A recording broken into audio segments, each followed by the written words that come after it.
Well, I guess I've started the recorder. Yes, I have. Welcome to this Open Access Textbook webinar for Thursday, January 13th, 2011. It's one of a series sponsored by Open Access Textbooks, a project supported by a grant from FIPSE, the Fund for Improvement of Post-Secondary Education, and also sponsored by College Open Textbooks. I'm David Nelson, the project manager of the Open Access Textbook Project at the Florida Distance Learning Consortium. Today's presenters come to us from Ohio and are the authors of open access, open source college mathematics textbooks. I will introduce Carl Stitz and Jeff Zeager shortly, but first I would like to go over a few details about this CCC Confer session for those of you who are new to CCC Confer. At the upper left of your screen, you should see the participants window, which lists the participants in the session. You can use the emoticons underneath this window to raise your hand if you have a comment or a question and you wish to speak. And there are also happy and confused faces, and there's an applaud icon and a thumbs down icon. Over to the right, there's some voting icons, a check and an X. We won't be using them today, I don't think. But and then besides that, there's a little doorway which you can click on to say you're out of the room. Oh, you know what? I'm supposed to be doing something else here, and I'm confused here, and I failed to give you this screen, which shows you some of those things in case you were wondering what I was referring to. Okay, the emoticons, the chat area, you can see clearly there. You can enter a message into the chat window.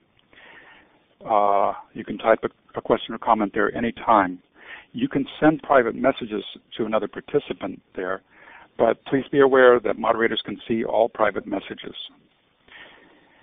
Below the chat area is the audio window in the bottom left of the screen. You can use your phone for audio chat. Click on the phone handset below the microphone and audio volume sliders. The yellow highlighted phone icon next to your name on the participants list indicates that you are currently connected and not muted. The phone icon with the red no symbol indicates that the teleconference is muted.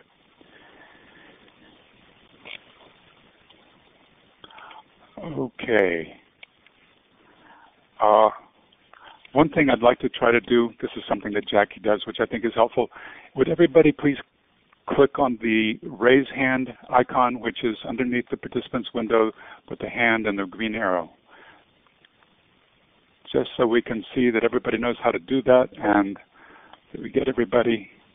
And okay, we've got just about everybody there. A few people who haven't, but I think that's enough. Now I'm going to clear them. And there's another one there. Okay. Let's see. Would all of you please introduce yourself in the chat window? We don't get enough information about who's here if we don't. And I'll do it first. I just put in that I'm David Nelson, the project manager of the FIPSE Open Textbook Project and with the Florida Distance Learning Consortium. So if we could get people to introduce yourself in there, then we'll know who's in the room. All right. Now I have the honor of introducing others, Carl Stitz from Lakeland Community College and Jeff Zeager from Lorain County Community College, recipients of the State of Ohio's 2010 Faculty Innovator Award for their work on an open source Precalculus textbook. Carl taught mathematics as a graduate student at Kent State University for 5 years and has taught as a professor at Lakeland for 11 years. Jeff taught at Kent State for 7 years as a graduate student and has been a professor at Lorain for 13 years. And now I'll turn it over to these gentlemen. Yep. Well, good afternoon. This is Jeff Zeager. Thank you.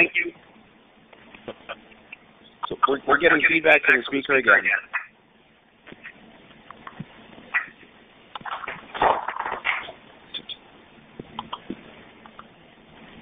Please make sure your speakers are turned down.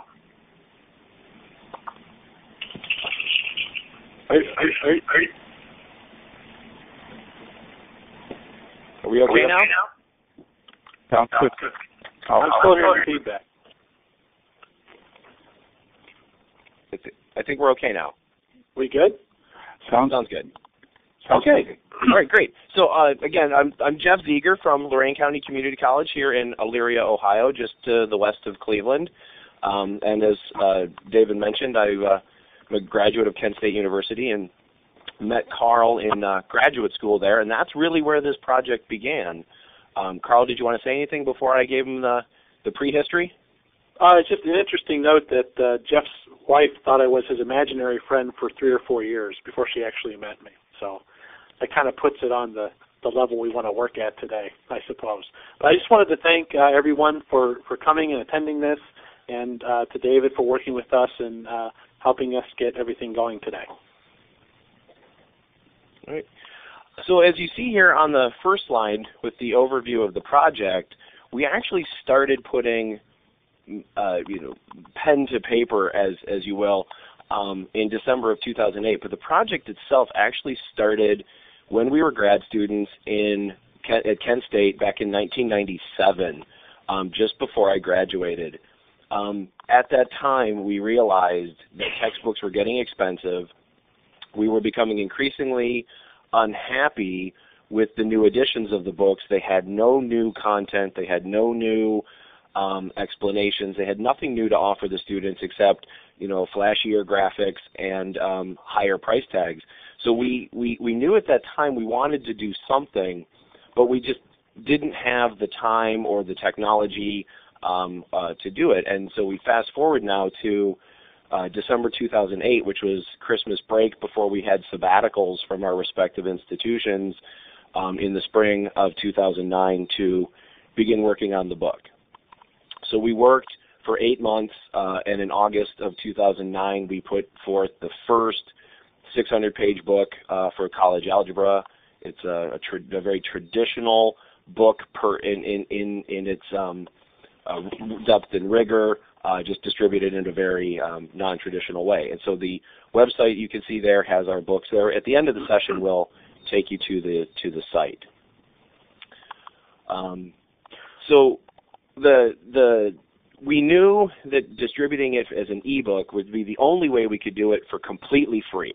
You can download the big PDF as an ebook for free, and we needed an on-demand print service. So Carl found Lulu.com, which has been functioning very well for us to get the books to either the bookstores or mailed right to the students for about $14 and change plus shipping.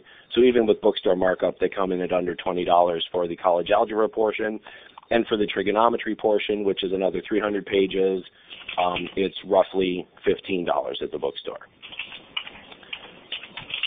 Do you have anything to add at this point, Carl? No, we found, even though a lot of students are what they call digital natives, there's a lot of folks, including myself, that like what's called a dead tree copy. And so getting a printed copy for a reasonable price was something that we really wanted to do. And it is a good price because the bookstores can use purchase orders at Lulu.com. That was one thing we had to make sure they could do. And with their volume purchasing, they can actually get the price down pretty low. All right. So this is the concept of salary neutral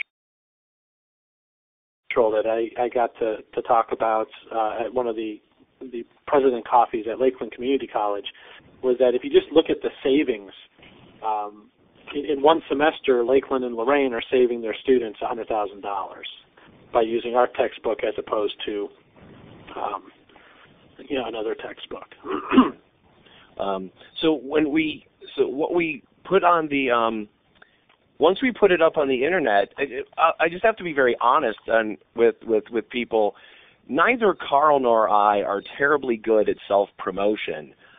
We sort of think of ourselves as these mathematical goofballs, and we just wanted to do what was right for our community college students. Just to give you an idea of the state of Ohio, there had been for years a tuition cap in that universities and colleges couldn't increase tuition more than 6% per year. Then as the budget started to fall apart, they allowed the universities to increase whatever. So for a series of years, the universities went up 9.9%. If for freshmen they tacked on extra fees, it was around 13.5% annual increases in tuition. But the community colleges did not follow suit. So the price differential became gigantic. Kent State is over $400 a credit hour. Lorain is about $100. Lakeland has a better tax base, so they're even cheaper. I know that Tri-C is even cheaper because they have all of Cuyahoga County's tax base. So our enrollments have been growing with double-digit percentages because of that. But $100 is still $100, and so Carl and I knew we wanted to get something out there to the students as cheaply as we could, as rigorous as we could, as demanding as we could make a college algebra and trigonometry book to get them ready for calculus, business calculus, regular calculus, the sciences, etc. But not make it so expensive that they couldn't take another class. So we take no royalties from anything.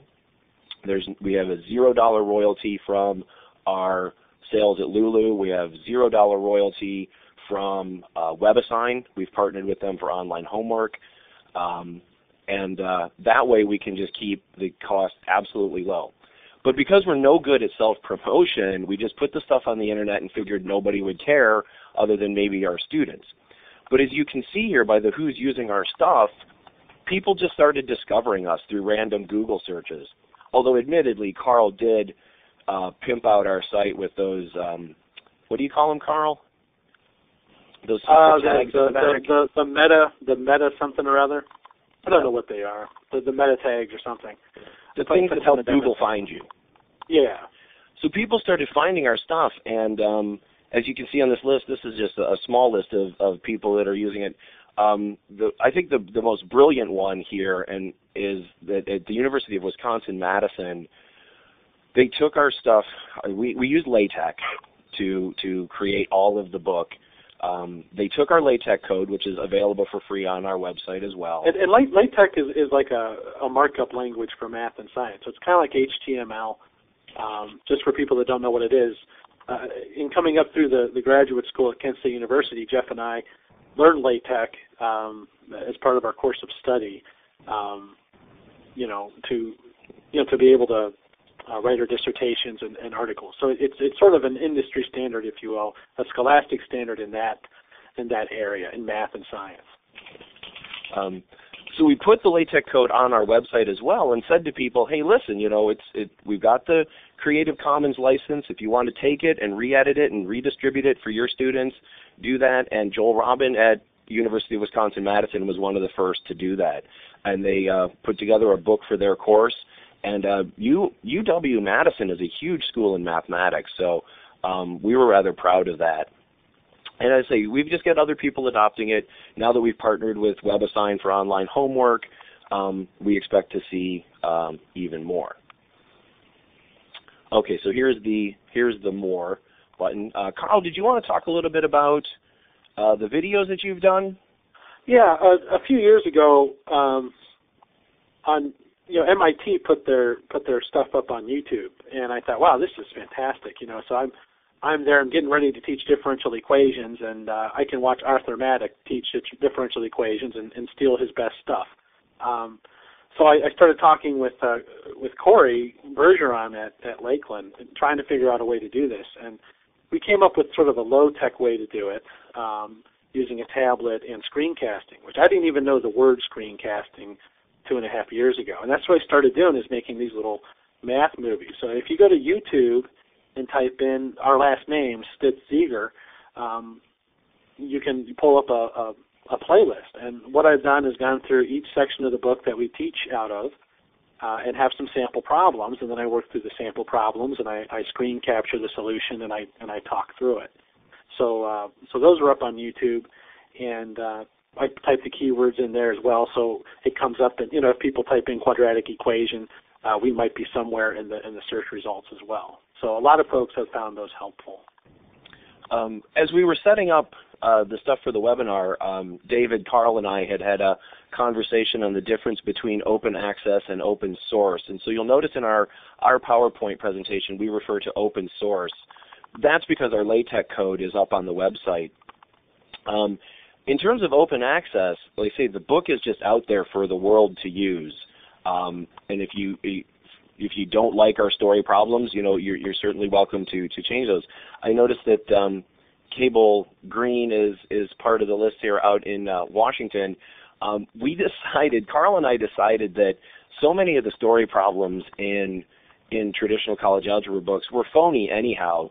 So we would take the same math and put Sasquatch in them. So we have a great number of Sasquatch story problems.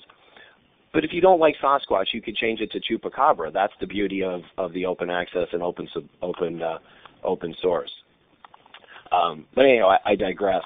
So in terms of how did we get to do this, Carl and I were shooting a little short video for the Board of Regents, and they asked the same question. How do you approach a project like this? And Carl quipped, well, you need a partner because, Frodo couldn't destroy the ring without Samwise. You need to have somebody to work with. I don't think either of us could have done it alone. And really, we're very, very grateful for the sabbaticals we got from Lorain County Community College and Lakeland, respectively. Our administrations have been very, very supportive of the work that we've done, and that's a really key piece. To do that. But beyond that, it was driven, like I had mentioned at the beginning. Carl and I knew from 1997 forward that this was something we needed to do. The rest of it's just sort of happened. Carl, there's a question here. It's about the Creative Commons license. Do you know the answer to that? So do we have an exception to allow people to set up Lulu printing of modified versions of your book?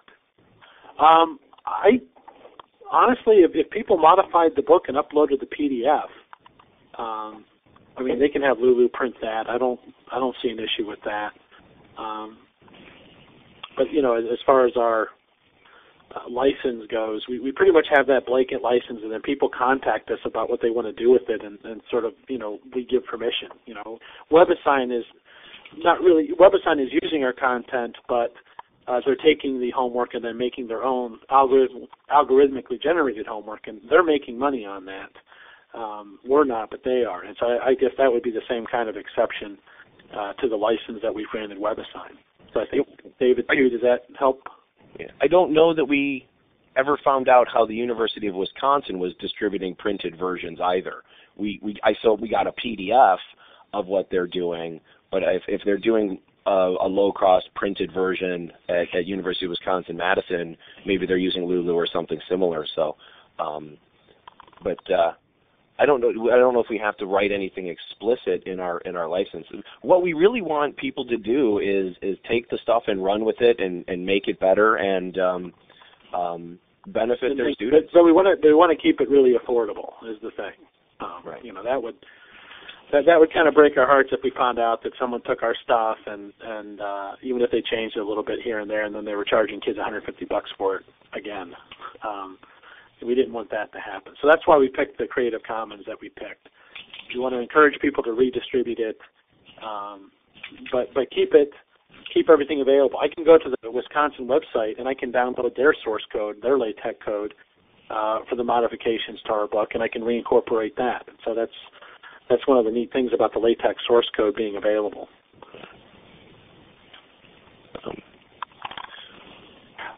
What are your plans for the future? Well, there's two different things out there that we've been offered, and how what's the metaphor I'm looking for? How the cookie crumbles. I'm not sure what metaphor I'm looking for there. How the stars align. Right. Put together a grant proposal with Steve Acker from Ohio Link and Darlene McCoy and others from the Ohio Board of Regents. that would be looking to use our book as part of a scaffold. So we would be working to find out what developmental content was necessary to access each individual piece inside the college algebra book. So one of the things that we noticed right away in teaching out of the book on day one, we assume students know interval notation, and the vast majority don't know any interval notation from the remedial math courses. They've either forgotten it or it was skipped. So it's those types of things. As you go to teach content out of college algebra, what's missing? So we've got a grant that's pending. It's a Next Generation Learning Challenge grant, pre-proposal that's been submitted, and we're waiting to hear back on that. Meanwhile, we've also been offered the opportunity to be developmental editors of an open source calculus book, but we don't know where they are in getting that together. That's coming from the University of Florida, actually. The faculty members are writing it there. So it's the holidays came and went, and we haven't checked in on them again to see how that's progressing. So we'll wait to see how the grant comes out. We'll wait to see how the Calc 2 book, the calculus book, comes out. We're open to doing, what we can. One of the big things we told the Board of Regents in every conversation we've had with them, and this is really important, I think, for faculty. Time for Carl and I is infinitely more valuable than money. Time is both linear and finite. It is incompressible, and therefore we need release time to do things. So that's where the procedural things come in. The sabbatical worked brilliantly to get stuff done, because that could be what we focused on to the exclusion. And we even timed it for the spring semester, because we knew we wouldn't be able to do what we wanted to do in 16 weeks. And we were very open about that. One thing I wanted to add is that Jeff and I, this is, revising the book and adding to it and things like that is pretty much part of our summer plans for the rest of our careers. So we're looking at this summer blocking off 6 weeks, incorporating the feedback we get from students, from people using it. We'll get emails on average like once every 2 weeks from someone else using the book, and some suggestions and whatnot from that. So that's good. That's good use of our summers. Like that's the commitment. Is the book really isn't done. It's just continue going to evolve, and hopefully we'll just make it better and better.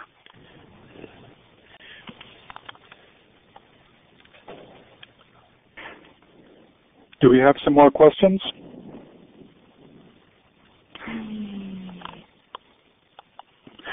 Well, I wanted to ask about LaTeX. Is it? I imagine it's not a WYSIWYG type of program that you can see what you're doing. Is there a lot of code to be learned to work with that? Yeah, it's not WYSIWYG. You do need a compiler to run it, but LaTeX is between the user and tech itself, which is a very, very complicated document typesetter. I don't think LaTeX is any harder than HTML, like good web page encoding or any of those other things, but there is a learning curve. And for the stuff that we did with the book, especially with the graphics, it took me,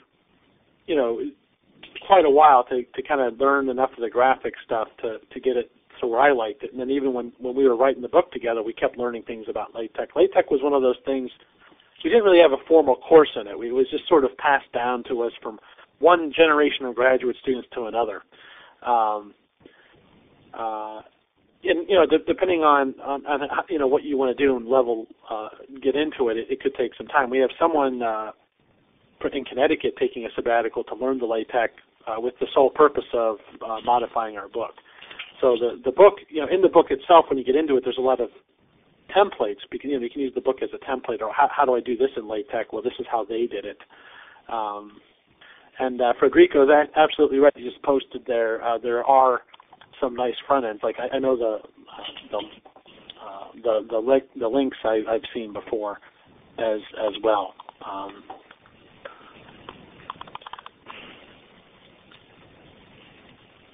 Do you have any support or university press working with you? We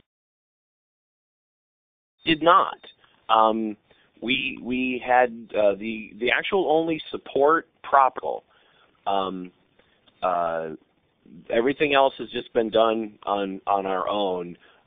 In terms of getting, like, finding Lulu, our website and everything like that. There's no structure behind it. Is that, Susie, is that what you were thinking of? Okay. That's really admirable. Well, it wasn't finished. I mean, we did the college algebra, and we had this deadline of August 10th because it had to be done by August 10th, and so we worked through the summer. And I remember one week, that last week, we had this crazy week of edits, and Jeff's wife and daughter were at band camp, and so and I believe my parents were looking after my daughter, and my wife was working. So I drove from. I was teaching differential equations or something at Lakeland, and I drove down to Kent to do these mad edit marathons. And it was actually quite fun. But once that was done, then the process was, people were class testing it, and so then we were, so last Christmas we spent time, adding in problems people had contributed to the book, and then last summer we spent more time, and then really it was a matter of finishing up the Precalculus book. I mean, we were happy. We finally had a really nice, rigorous, rich college algebra book. Now we needed a trig book to go along with it, and so that was last summer's project. So now, we're still going to keep working on it, but I think it's going to be more relaxed, which I'm looking forward to, because it was, it was quite a bit to do, but it just couldn't be done. It's just one of those things. It's like building half a house. You just have to finish the house. Okay, so there's a couple questions here. From Dan, it says, as many have come to realize, open source content strategy, because of the number of issues in terms of quality, scope, tools, and support, faculty development, et cetera, what gaps have you run into? So because Carl and I, again, weird is probably the shortest way to phrase it. The way we divvied up the work was this. Carl desperately wanted to write the narrative so that it would have one consistent voice, and he did that without any other books in his house. We had a strategy session and said, all right, what do we want this book to be about? How do we want it to go? And we came up with two basic plans. Number one, the book had to be a very solid resource for students going off to calculus. Everything you needed for calculus needed to be in there. Number two, we needed it to be interesting for students that were just going to take college algebra and then go into some basic sciences. So we wanted to have plenty of rich content in there. But in terms of resources and maintenance and development and everything, we wrote the book from scratch and didn't take stuff from other people unless we were getting, say, data sets. From my college, I got some data sets from our institutional effectiveness people, and some other people helped write some story problems from Carl's engineering department at his school. So in terms of gaps, I'm not really sure what other people might run into when they go to work with open source and open access content, because we just started from scratch. I edited the book and did all of the exercise sets. And so I just would sit down and say, okay, here's what we wanted to accomplish here. What do we want in terms of the exercise sets? And I approached that from, why would you put in 100 exercise sets and then assign every other odd? You're already saying that your students are only going to do 1/4 of the exercises. So I put in a set of exercises that I want the students to do all of them. And so since we wanted them to do all of them, we put in all the answers. So if you've got 1 through 12 and they're computational questions, we put in 1 through 12. And then I just went on and added extra content about just the things you need to think about. Just go work with your students, or go with your classmates, discussion questions for things like that. Carl maintains the website. He and I just pay for the website ourselves. So the content maintenance is us each summer. We're going to keep editing things. We don't have a development staff. It's just he and I and the people who are teaching out of it. I would like to have some more applications interspersed in the book, and so that's the thing that I Jeff and I put out a plea to some of our colleagues in the sciences, say, hey, what are some of the things you do with this material that you find students struggle with, and you'd like maybe some introduction to that? And I had some, like Jeff said, from some of the engineering folks, from some of the chemistry folks, and some of the, and that's reflected in the book. And that's one of the things to go back and look, get some more data, maybe some more data models and things like that. But it really, we rely on the feedback we get from people using the book, students, faculty, and the folks out there in the interwebs that we hear back from. So does that answer your question, Dan, or are you missing it, or? And I see there's one also from Josh Ford that's similar about the main obstacles. Like I say, we didn't try to. I'm referencing actually the article that was from the Chronicle of Higher Ed that had Cable Green's picture in it. In there were several faculty in there complaining about, how difficult it would be to sort of mix and match content with different voices and other things like that. And whereas I can understand that, I mean, I would hate to try and teach a course made out of garanimals, but that isn't how we approached it. We just started with blank paper and just ran with it and said, what do we need to have happen here? So it was self-contained. So it was actually quite fun because I would get into things and struggle with them, and then I would bounce them off Jeff because I would work on the section, and it would take, depending on the section, it would take me a few days to write what I really thought was good, and a lot of times I would be agonizing over things that just aren't in books anymore, which I found interesting. And so with that, it's very. It's really us. We go back to this analogy with, if you're familiar with Lord of the Rings, and Sauron created this one ring. He put a lot of himself into it.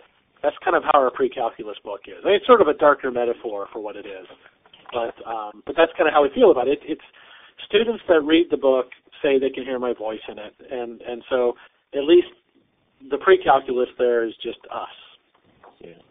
And the thing that was very liberating about the whole process, because everybody that we've talked to pretty much thinks we're just a bit crazy, not maybe full-blown barking mad, but just a tad off in that we're making no money from this. But what they don't understand is it became increasingly frustrating to teach pre-calc, teach trigonometry out of books so weak that on day one of calculus, your students weren't ready. Even though they were your own students, you just got done teaching them. You go to day one of calculus, and they're not ready to hit the calculus book because the content was so weak. So we just wanted to put that back in there. So we sort of see it as a very selfish endeavor in that we got to say exactly what we want to say.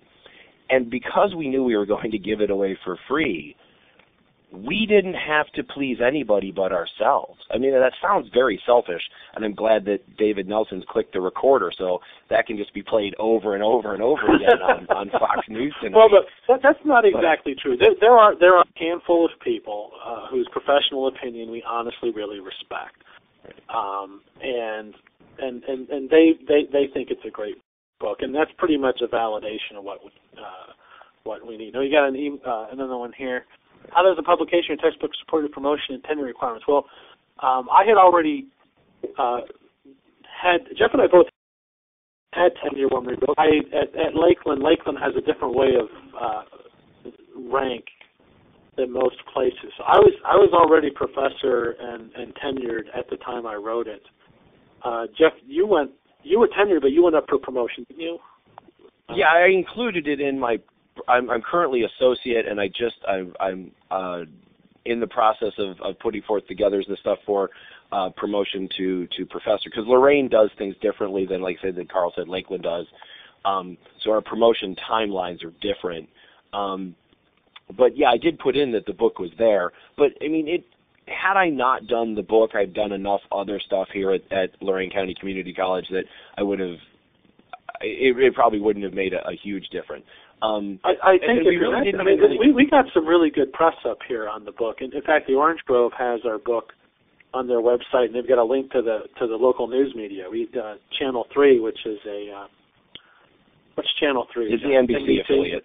That's an NBC affiliate. Actually, did a book, or not a book, a news story on our book. And, I'm sure it had the schools really appreciated that. We had a levy up as well that year too, so that was all good press. So they've gotten good,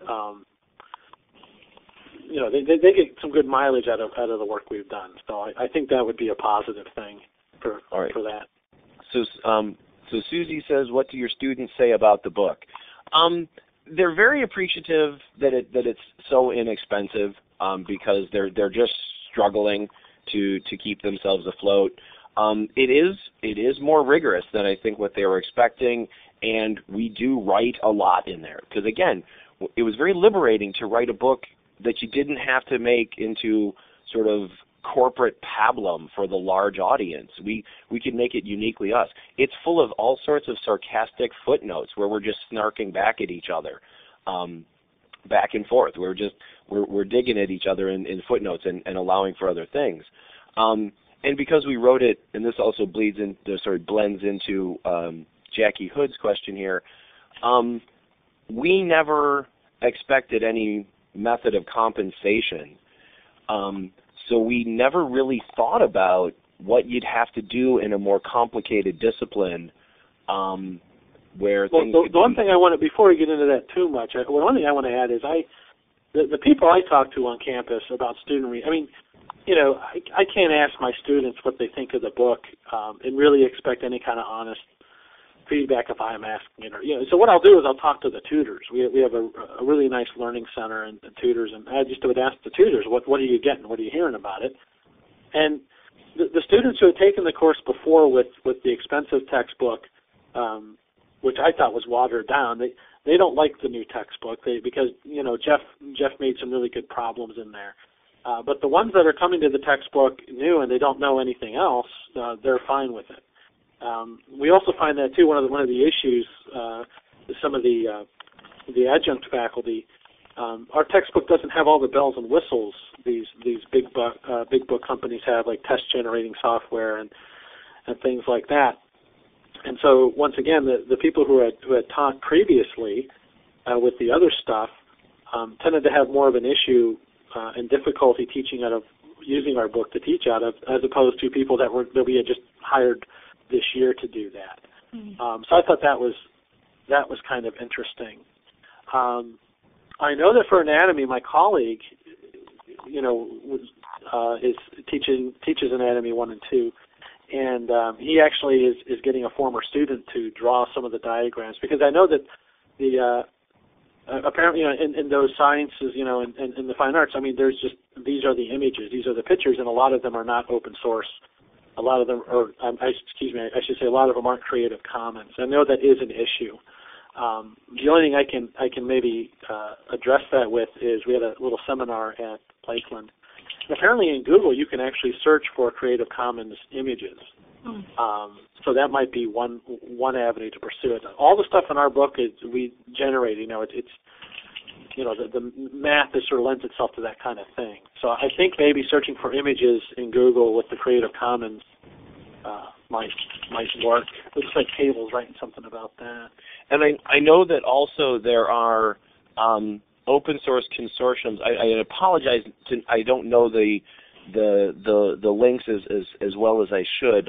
Merlot.org is one that I remember from out in California, where they're working to put together as many open Creative Commons photographs, diagrams, etc. That people have done. And the thing that's helping, and I want to reference back to that article from the Chronicle where one of the faculty referred to some of the open source math books as being open and strange. I'm hoping, sort of, kind of, that my book or our book is one that they thought of as strange. I don't know why that would make me so happy, but it does. But there are people out there that are like-minded, and they're taking stuff and they want the recognition and not necessarily a salary from it. Frankly, I think Carl and I are paid just fine by our colleges. So what we're doing now at this point is sort of our just our jobs, really. We see it as our jobs. We were compensated for sabbatical. That was the development. Again, that's the key. The key is the time. People, grant money, state governments should pay you well for your time up front. And the whole old methodology of royalties and stuff, I think, isn't going to work anymore. I really don't believe it's going to work anymore. You paid well for your time up front. You contribute to your discipline. If you think about it from a research point of view, when I did a dissertation in pure mathematics, and I put 2 publications together from that dissertation and put them out into the world of mathematics, and didn't get a penny for them. I mean, yes, they came after my PhD. They were from the dissertation, but that research that's put out into the world of mathematics was just given because that's what you do. You contribute back to the discipline. Now that I don't have an active research plan anymore, and I'm focusing more on just helping my students on day-to-day struggles with math and life, sometimes in the opposite order, life then math. My discipline is getting high quality material out there, and that's what we do. And that's what Carl and I plan to do with our summers. Well, mostly. I still am going to travel with my family. I noticed that earlier Steve had said something about, assuming that's Steve Acker, we had an email thread going back and forth about national parks and which trees we wanted to see over the summer. Because we want to travel out to where the Sasquatches actually live. They don't live in Portage County, Ohio. So we're going to need as far as you know, Joe. Well, right. Towner's Woods is thick and deep. Yeah. Oh, so they weren't referring to our book. Oh, okay. I guess we'll have to be weirder now. Well, yeah, we'll fix that next time. Have we missed anybody?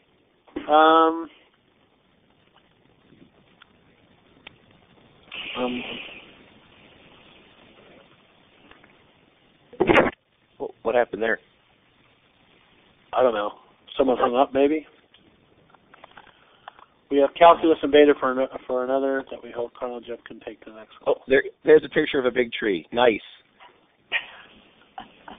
That's brilliant.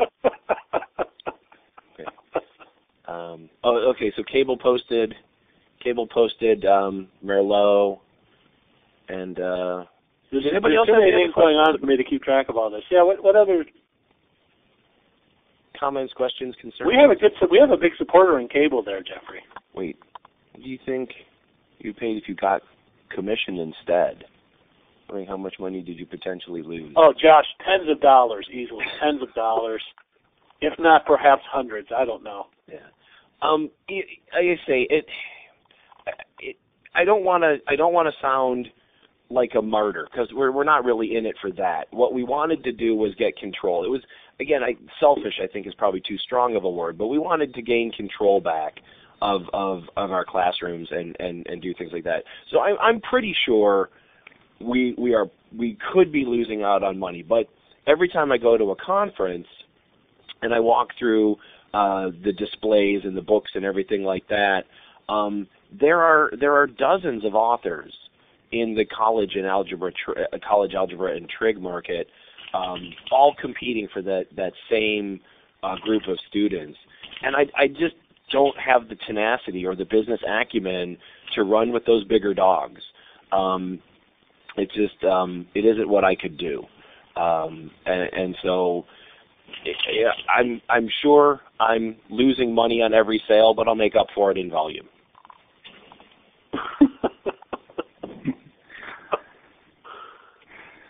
Yeah, Cable. That's really what it is. I mean, it's my high school math teacher, George Woods, he worked at Jackson High School in Massillon, Ohio. He was a big inspiration to me, and he always wondered how people could stay. He goes, "You think that after all this time, people would not expect to make a buck off the Pythagorean theorem? The giants of mathematics, all the theory is based on in our book. I mean, they're long gone, and it really belongs to humanity, I think, at this point. And so what you have in our book is just our interpretation, I guess, of the mathematics and the way I like to see it presented and the depth I like to see it presented. So Bill Buxton wrote in, did we search for open books before we decided to write our own? No, we didn't. We didn't actually do any research to say what could we call from the internet and customize for that. I had found we just some went stuff. rogue. Yeah, I had found some stuff, and what I had found was pretty much more like lecture notes that people had posted, and so it was sort of a skeleton outline. One of them I think was about 100, maybe 100 pages, but it didn't have the depth, of what I would consider a textbook I'd be comfortable using in the course, which is why what Jeff and I wrote, Jeff said it best. It's a traditional textbook distributed in a non-traditional kind of way. And I think that was before a lot of these. I don't know how long Orange Grove and them have been around, but and maybe it's just because we put stuff up there and people have been contacting us. That's been the most amazing thing to me is getting contacted by all these people about the book, and now it's getting up on these sites, and it had never been peer reviewed before, and then Orange Grove had that done, and other people have had that done as well. But now we're starting to see the bigger picture, and these resource sites are becoming increasingly important because colleagues will come to me in other disciplines, and I can point them towards these sites and say, well, you can go here, you can go here, you can go here, and try to find something. So I think it's easier today to find stuff than before. And we just learned last Thursday, we were down at the Ohio Board of Regents office, we just learned last Thursday that they are working with the Georgia State Board of Regents to make a version of our book accessible to blind students.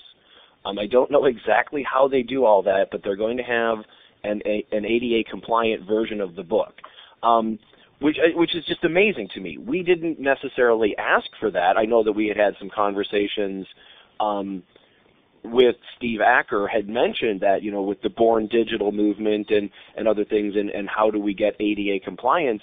And Carl and I just kind of looked around and said, well, maybe somebody will take care of that for us, and somebody is working on that. So I just I don't like the phrase paradigm shift. I think that Lake Superior State University will put that on its banned list of words sooner as opposed to later. But really there is a major change coming up. Carl and I never intended to be a part of it. We just kind of stumbled into it, and have just appreciated the time and energy people have put into supporting us and our kind of wacky endeavor. But it's been a very fun time. Whoa.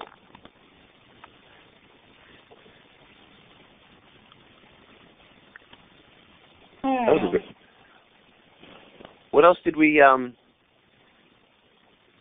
have we missed anybody? I see Cable Green just posted a very long comment to that article. Oh, and there's, okay, Steve posted. Anybody out there else that's got comments, questions, concerns? Yeah, let's go to the site. This is. Can you take care of that, Carl? Yeah, I will attempt to take care of this in the way that Jackie taught me. Now, when we go to this site, you'll see why I'm a math professor and not a web designer. There it is. That's it. Now, one of my former students actually is a web designer. He's in Minneapolis now. He moved from Ashtabula to Minneapolis. He's working on a redesign of the site that makes it look like a real web page. But this is our website. A lot of people were confused as to what the books were, so I put them up under different names. Some people, for whatever reason, if they want to adopt the textbook, it needs to be called Precalculus. Well, Precalculus is the same as college algebra plus trigonometry. The college algebra book is the first 9 chapters of Precalculus, and our trig book is just the last 2 chapters of the Precalculus. Jeff teaches different topics over at Lorain than we do at Lakeland, and so this is a customized textbook for Lorain students. And then we have links to the printed college algebra and printed trig. The Lulu page limit for softcover books is 740 pages, so we had to break it into 2 at Lulu anyway, unless we wanted to. I think that's actually the limit.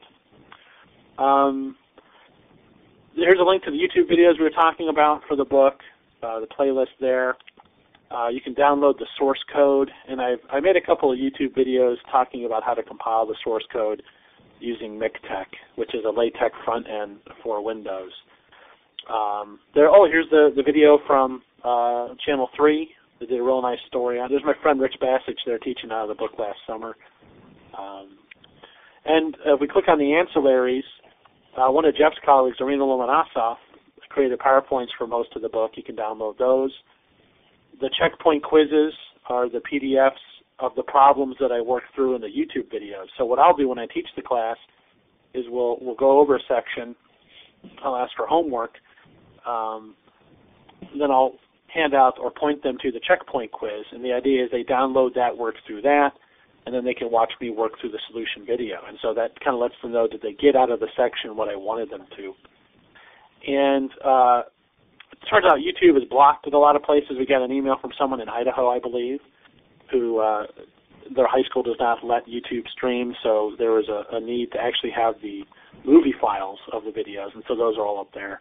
And then I know this doesn't come as any shock to Jeff because he was my editor, more or less, but there are a few things that are incorrect in the videos that I have a little file here. Not many. I'm actually pretty proud of that. Some of the mistakes in the videos. So that's what we have right now on our gorgeous website. And Jeff at one point, this is kind of a funny story, made a complaint about it being too gray. So for about a month or so, I put in this gradient background of purple that just completely slowed everything down. So this is what it is now. I think people can get to it. And like I said, hopefully within the next year, we'll have some crazy snapped up version of it that, once again, a former student of mine is working on. He's donating his time to it because he's a big supporter of the cause. Actually, something Carl mentioned, we had forgotten to add earlier, homeschool communities, homeschoolers across the state have found the book and are using it as a text for their kids, and we found that to just be an interesting thing. I remember there was an email thread between Carl and somebody in North Carolina to see how our book aligned with the North Carolina state standards. Hey, we're clearly not experts in any of that stuff, so we did what we could, with looking up things on the internet. But that's the kind of passion for education that we like to see, and we're really happy that people can just grab the thing and say, hey, would this work? Is this good enough? It doesn't have a test generator. It doesn't have a student solutions manual. It doesn't have an instructor's test bank or what have you. But what it's got is, 900 pages of yummy algebra and trig goodness in it. Is that good enough to work with? Can I run with that? And for many people, it has been.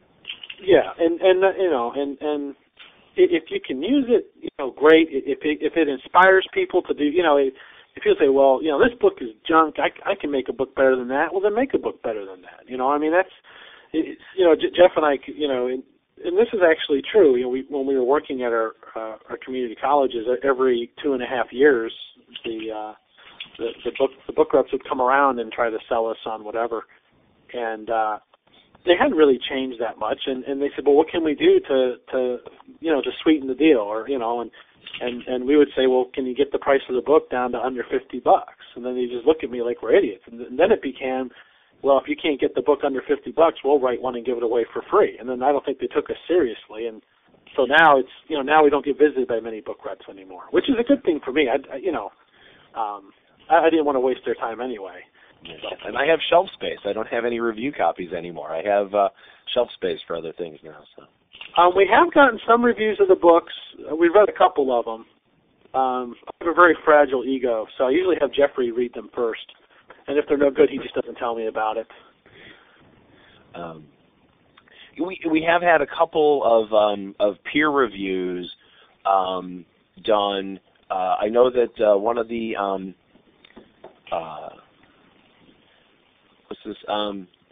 one of the faculty that works for WebAssign actually did a peer review. I'm forgetting her name. She's at Syracuse. Did a review of the book. And then a couple other websites have had it peer reviewed.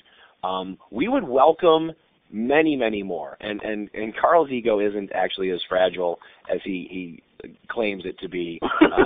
Toughen up and read a few bad reviews. We'll take our lumps. But we would very much welcome reviews because we wrote it in a certain mindset to get something out there and then keep improving it. And we would love to have a group of people look at that and say, this is what works really well. Site or publication that is incredible, that is credible in terms of peer reviews. It's peer reviewed on Merlot and one of the other open source sites that was cited earlier. The Orange Grove has a review of it. There's a community college open textbook consortium, I think, was on there too. Anytime there's a link to our book, when we go up to the Yahoo hosts our website, and that's how we found out about some of these reviews. Is there'd be these links pop up, and I'm like, whoa, who's linking to our book? But I think there's a community college textbook consortium, I believe, that has it. Orange Grove has one, I know for sure. I don't know if Merlot has one yet or not. We just got an email from Merlot that someone put it up there. So I know WebAssign had it peer reviewed before they even called us because they wanted to make sure it was the real deal. I don't know if that was published or not, though. In terms of Susie Henderson's comment, one of the things I was able to do over Christmas break was email the people at WebAssign we've been working with a Happy Holidays email that said, of the 14 students that stayed in my college algebra class and took the final exam, all of them got C's or better, and I believe that was entirely due to WebAssign having them do their homework every night. Now, I lost 15. I started with 29 and 15 withdrew. But of the 14 that took the exam, they all got C's or better, and that's remarkable for me. I do not believe that I have ever had that happen. And again, one of the things, and I joke with my students about it, it's kind of sort of half a joke. There's a lot of very negative things out in the blogosphere right now about the millennials. There's some positive stuff, but there's a lot of these articles written that make the millennials sound like, lazy cheaters. They feel like cheating is fine. They don't want to do anything. They want to save the world, but they don't want to get their hands dirty. And so I tell my students, I'm like, look, people are saying really mean things about you. One of the mean things they're saying about you is you don't want to do your homework unless you get points for it. And then I do my old Grandpa Simpson voice and say, back in my day, I did homework and I liked it, and I walked uphill in the ice with barbed wire wrapped around my feet for traction, and I liked it, and all that stuff, just to get the point across. But yes, I have added online homework to it, and I have seen an increase in success with that. So every conversation we've had about is the book successful, quote, we steer clear of that because we have never intended for this book to replace a competent instructor. We believe, Carl and I believe very, very strongly for our students, and this is actually true when we taught at Kent State University. Dehumanizing education isn't going to help anybody at any level, and it's particularly important at the community college level with the non-traditional students or the very, very young ones in, say, post-secondary enrollment options that are still in high school. To get them to get ready for college, we've wanted to work with them very carefully. So I spend more time talking to students now than I ever used to, even with this digital resource and online homework. It hasn't depersonalized it. It's increased the amount of engagement and discussion that I have. And so anything else that we can add to the book, anything else we can add to the videos or anything like that, we would love to do that. I just got a message. I think my brother's on the webinar. I invited my brother and my family to. They never come, can have a chance to come out and hear us talk. So, we don't have any marketing dollars. That's true. Spread the word about the book, and people find it on Google actually now. If you type in free algebra book, I think we're one of the top hits. So, I have to run as well. I just would like to thank everybody for attending and your attention today. I know time is precious for everybody. I really appreciate you all coming out and contributing today. Thank you so much. All right, we'll see you, Carl. Any last minute? I'm still here, so this is Jeff. Is there any last minute comments, questions, or concerns? Okay. Well, I know David had a couple of things he wanted to mention. I'm going to run out and go pick up my daughter. Thank you so much. See you, Carl. All right. Thank you very much, gentlemen. And for everybody, I invite you to our upcoming webinars in 2 weeks. We'll have Eric Frank, the founder and president of Flat World Knowledge. That's January 27th, Thursday, January 27th, again at 2 o'clock. That's in the Eastern Time Zone, 11 o'clock Pacific. And then February 24th, we've got Joel Earstein, the Executive Director of Connections, and that's going to be February 24th at, again, 11 a.m. Pacific and 2 p.m. Eastern. We invite you to share your ideas with us, and we have some. We have a website that you've probably seen the name of before. It's openaccesstextbooks.org, and you can see up here also that collegeopentextbooks.org, our other sponsor, has a website where you can enter information about your interest in textbook and open textbooks. You can tell us about your use of textbooks, open textbooks, and any ideas that you have about things that we need to be doing. You can visit our Facebook and Twitter pages also. And here we have some contact information. Please contact us with any questions that you have. Thank you, everyone, for joining us today, and thanks especially to Jeff and Carl for a very informative session. No, you're quite welcome. Thank you for having us.